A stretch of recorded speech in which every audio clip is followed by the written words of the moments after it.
Melania Trump flew separately to join President Trump for a long Easter weekend at Mar-a-Lago, getting the chance for some quality family time, while also contributing to her husband's growing taxpayer-paid travel tab.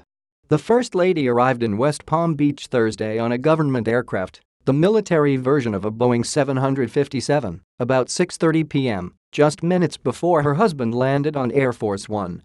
Vice President Mike Pence took the same plane Melania used to a conference in Munich earlier this year.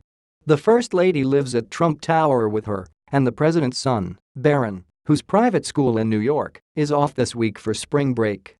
The per-hour cost of operating the plane is $16,000, meaning the total trip cost was at least $100,000.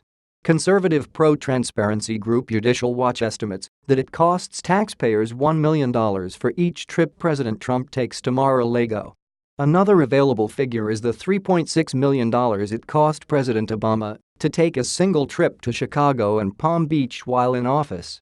This has prompted some to tabulate Trump's running costs at over $20 million. Tom Fitton, president of the group, sued to gain access to Obama-era travel documents, said Trump should be cognizant of the costs borne by taxpayers. Taxpayers are on the hook for each trip. We have a right to expect that the president be a steward of these funds and funds that he has direct control over because he decides whether to go or not, Fitton told DailyMail.com. She is staying in New York to be close to her son. Should she be punished? Should the Trump family be punished by not being able to travel where the president is going to be on a holiday like Easter? Fitton asked. The Air Force makes additional outlays each time the president travels aboard Air Force One. The price is $142,000 per hour, or about $332,000, to fly from Joint Base Andrews. According to the New York Times, the president has spent 22 days at Mar-a-Lago during his presidency, which hit its 85th day Friday.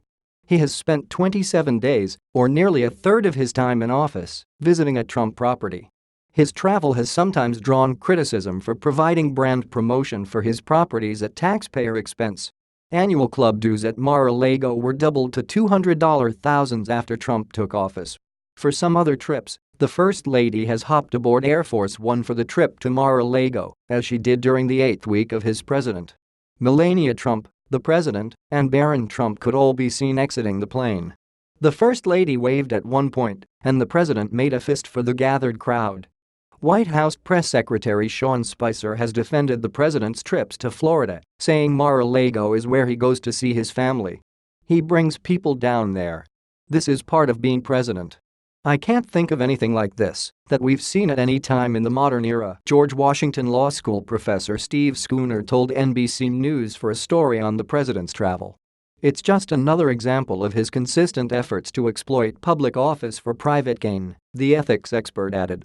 He's using his official office and the fact that people have to travel with him, meet him, and follow him to promote his commercial enterprise, in this case his privately owned club.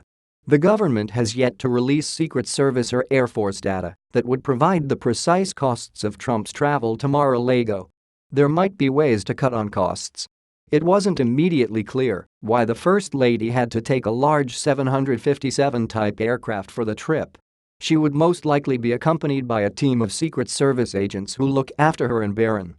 Although President Trump is the first office holder to own a fleet of aircraft, it is unlikely the Secret Service would consent to using private transportation, even if the president offered to use one of his Sikorsky helicopters or one of his own custom jets to transport the First Lady to Washington so that the two could travel together. There are times when even the president has taken a smaller aircraft, such as the time President Obama and First Lady Michelle Obama took a smaller jet to New York for a date night that included a show. Melania and Barron could have used government transportation to fly to the D.C. area to meet up with the president. But the president's 4:44 p.m. Thursday departure time might have required Barron to leave school early to make the flight. Even the short hour-long flight from New York to Joint Base Andrews would have kept the government on the hook for the $16,000 per hour flight cost. The first family's decision to take two government jets to Mar-a-Lago for Easter comes as Eric Trump's trip to Great Britain and Ireland racked up additional taxpayer costs. Hotel and rental car costs for the agents who protect Eric and Donald Trump Jr. when they travel have topped $190,000 since January 1, CBS News reported.